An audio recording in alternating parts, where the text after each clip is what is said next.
Chapter 27 Glamour of Youth Part 1 Bets had passed her entrance, but refused to go to Queen's until Pat could go too. Pat, having missed her exams, must wait until next year. A nice thing had happened. Hilary had failed to pass his entrance. That was not the nice thing, owing to the fact that the teacher at the South Glen school had been a poor one. Larry Gordon took Hilary away and sent him to the North Glen school. Consequently, every morning Hilary and Bets and Pat walked gaily to school together and found life good. Sid went no longer. He was father's right-hand man now. But Cuddles was going. She started blithely off one September morning, and Pat, recalling the day she had started school, felt very motherly and protective and sentimental as she watched dear Cuddles trotting along before them, hand in hand with another small, gleeful mite from the Robinson family. How little they knew of life, poor wee souls! How very aged and experienced Pat felt herself. "Can you believe we were ever as young as that?" she asked of Bets incredulously. Bets couldn't and sighed, yet both of them tripped along the road as if they had been born, like Beatrice, under a dancing star. It was lovely to be old enough to remember childhood with a sigh. It was lovely to have before them a road filled with soft amethyst mist. It was lovely to see dark young fir trees edging harvest meadows. It was lovely to take a short cut through the little wood lane in Herbert Taylor's woods. It was lovely to be together, for it all came back to that. Nothing would have been just the same flavor if it had not been shared with each other. Joe had never been home. Letters came from him from spicy tropic lands, and Arctic wastes, and Mediterranean ports, and were great events at Silverbush. After everybody had read them, they were sent over to Swallowfield, and from there to the Bayshore, and then back for Mother's Glory Box, as they called it in imitation of Judy's Glory Box. Pat had a glory box of her own now, in which she kept all kinds of souvenirs, labeled somewhat systematically. A flower from Bets's garden. New plan for My House, drawn by Hilary Gordon. Letters from my brother, Joseph A. Gardner. A snapshot of Bets and me under the watching pine. A packet of notes from my beloved friend, Elizabeth Gertrude Wilcox. The pencil I wrote my first letter to H.H. with. For H.H. was Harris J. Hines, and Pat was over head and ears in love with him. Absolutely sunk, Winnie said.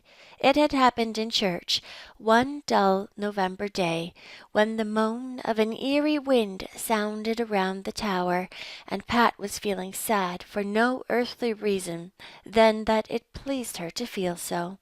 She had not felt sad when she had left Silverbush, for she had on her new scarlet hat under which her amber eyes glowed like jewels. Her skin, which had looked sallow with ginger hair, looked creamy with dark brown. Her lips were as red as her hat.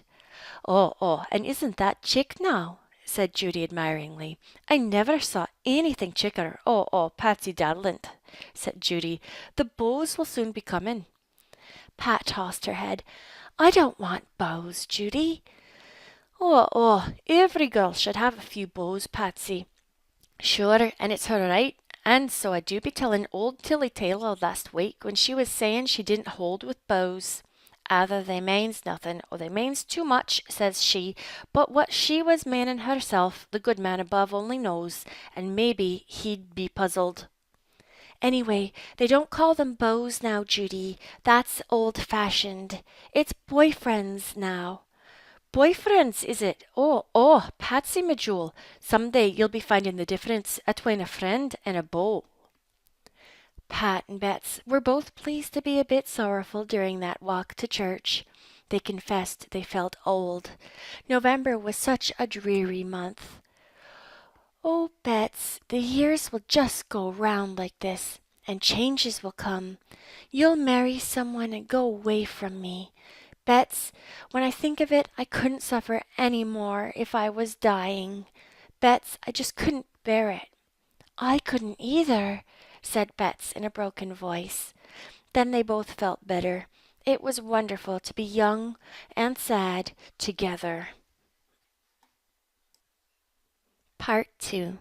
Pat's mood lasted until the second hymn. Then everything was changed in the twinkling of an eye. He had come in with some other boys. He was standing just across the aisle from her. He was looking right at her over his hymn book, looking admiringly. It was the first time Pat had ever noticed a boy looking at her admiringly. She suddenly felt that she was beautiful, and, also for the first time, she blushed devastatingly and dropped her eyes. There had never been a boy she couldn't look squarely at before. She knew what had happened to her, just what had happened years ago at the blind men's concert, and by the same sign, her legs were trembling. But this was real. I wonder if I dare look at him, she thought, and dared. The hymn was over now. They were all sitting down. He appeared to find his boots interesting. Pat had a good chance to look at him. He was handsome. Wonderful crinkly golden brown hair, clear-cut features. All the heroes in stories had clear-cut features. Great brown eyes, for he lifted his eyes at that moment and looked at her again. Thousands of electric thrills went over Pat. She heard not one word of the sermon, not even the text, much to Long Alec's indignation, for it was one of his rules that everyone in the family must be able to tell the text at the dinner table on Sundays. But if Pat could not remember the text, she would always remember the anthem, "Joy to the World," sang the choir. Could anything be more appropriate? She never glanced his way again, but when they left the church she passed him in the porch, and again their eyes met. It was quite terrible, and Pat was breathless as she went down the steps. Everything was changed. Even November had its points. The clouds were gone. The woodpath was beaded with pale sunlight. Quiet gray trees on all sides treasured some secret of loveliness. "Did you see Harris Hines?" asked Bets. "Who is Harris Hines?" asked Pat, knowing quite well, although she had never heard the name before. "The new boy. His people have bought the Calder place. He sat just across from us." "Oh, that boy. Yes, I noticed him," said Pat casually. She felt horribly disloyal. It was the first time she had kept anything from Bets. "He would be rather handsome if it wasn't for his nose," said Bets. "His nose? I didn't see anything wrong with his nose," said Pat rather coldly. "Oh, it's crooked. Of course, you only notice it in profile, but he has gorgeous hair. They say he goes with Myra Lockley at Silverbridge." A dreadful, sinking feeling engulfed Pat. Joy to the world indeed. Where had the sunlight gone? November was a horrid month. But that look in his eyes. Part 3. The invitation to Edna Robinson's party came the next day. Would he be there? She thought of nothing else for 2 days. When Wednesday night came, it was an exquisite night of moonlight and frost, but because Harris Hines might be at Edna's dance, she was blind to its beauty. It was sweet agony to decide which of 2 dresses she should wear. The red was the smartest, but the blue and silver made her look more grown up. A slender, swaying thing of moonshine and twilight. She put it on. She put little dabs of perfume on her hair and throat. She even borrowed a pair of Winnie's milky pearl eardrops for her ears. It was wonderful to dress for him, to wonder if he would notice what she wore. For the first time she made a little ritual of dressing. Then she went down to show herself to Judy, who was making sausage meat in the kitchen. Judy knew there was something in the wind the moment she sniffed the perfume, but she said only, "You're a lovely looking darlint." Would he think her lovely? That was the question, but she pretended to be interested only in the sausage meat. Judy mustn't forget to put nutmeg in. Father liked nutmeg. Judy shook with laughter when the door closed behind Pat. It isn't sausage meat the Daddlant is thinking of. I do be knowing the signs. How dreadful to think he mightn't be there. How thrilling to look at the dark hill against the sunset, just behind which was the Calder place, now the Hines place. He lived there. If he were at the party and she met him, what would she say? Suppose she talked too much, or not enough? Would his people, his mother, like her?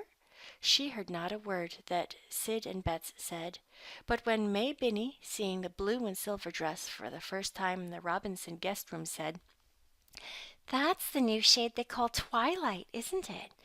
It would be a lovely color on some people, but don't you think you're too sallow for such a trying blue, Pat?" It worried her. Not that she cared what May Binney thought, but would he think her sallow? She seemed to remember Myra Lockley had a lovely complexion. She knew the minute he came in. Her heart beat suffocatingly when she heard his laugh in the hall. She had never heard it before, but there was only one person in the world who could laugh like that. It was wonderful to see him enter the room with the other boys. With them, but not of them. Set apart. A young Greek god. Oh, Pat had it very bad. She was dancing with Paul Robinson when Harris cut in. Then she was dancing with him. It was like a miracle. They hadn't even been introduced. But then they didn't need any introduction. They knew each other. They had known each other for ages. It seemed as if they danced in silence for an eternity. Then, "Won't you look at me, Wonder Girl?" he was saying softly. Pat lifted her face and looked at him. After that it was all over with her. But she was not Pat Gardner for nothing. Judy's training stood her in good stead. She made her eyes mocking, challenging. He was not going to know, not just yet. Not that she knew what his eyes had told. Knowledge was power. "So this is Patricia," he said. The way he pronounced her name was enchanting. Never, so his tone said, had there been such a beautiful name. "Have you been thinking about me?" "Now, why in the world should I have been thinking about you?" said Pat airily. Nobody could have dreamed that she had been thinking about nothing else. Nobody would have dreamed how exultant she was at this proof that Sunday had meant to him what it had meant to her. "Indeed, I don't know why," he agreed with a masterly sigh. "I only know that I want you to be very, very nice to me." He walked home with her. Sid and Betts faded away into the blue crystal of the night, and they were alone. To walk with Harris over the hills with the dark woods behind, and a starry sky above, and the cool white birches along the meadowy fences, was something never to be forgotten. Pat was afraid everything she said was stupid, but Harris didn't seem to think so. Not that she said a good deal. Harris was the talker. She listened breathlessly while he described his recent trip in an aeroplane. He was going to be a birdman. No tame career for him. "What a dull old party," yawned Winnie as she scrambled into bed. Frank had not been there. And to Pat it had been cataclysmic. She held her pretty dress caressingly to her face before she hung it in her closet. He had liked it. She would keep that dress forever. Judy should never have it for her hooked rugs.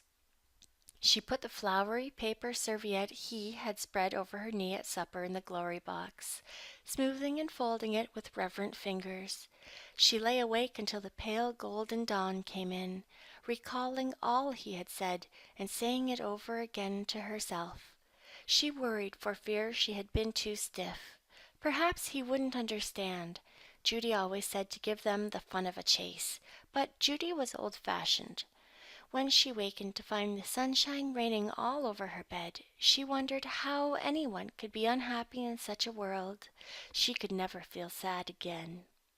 She went about in a dream all day, haunted by the ghostly echoes of the violins, by his voice, and by lines of romantic poetry that came and went like beautiful wraiths in her memory. Read life's meaning in each other's eyes. Betts had a poem with that line in it in her glory box, and Pat had once thought it silly. Oh, this was life. She knew its meaning now. "Let me be saying your tongue," said Judy anxiously at night. "I'm thinking you're after catching cold at that dance. Either that or is it a beau, Patsy Dodland? Won't you be telling old Judy if it's a beau?" "Judy, you're too ridiculous." No matter how she tried, Pat couldn't hide her secrets from her family. Soon they all knew that Pat had a crush on Harris Hines, and got no end of fun out of it. Nobody, to Pat's indignation, took it very seriously, except Judy and Betts. She told Betts all about it the first night she spent at the Long House. Every once in so long she and Betts simply had to sleep together and talk things over. Betts was quite enthralled to find herself the confidant of a real love affair. She got almost as many thrills out of it as Pat.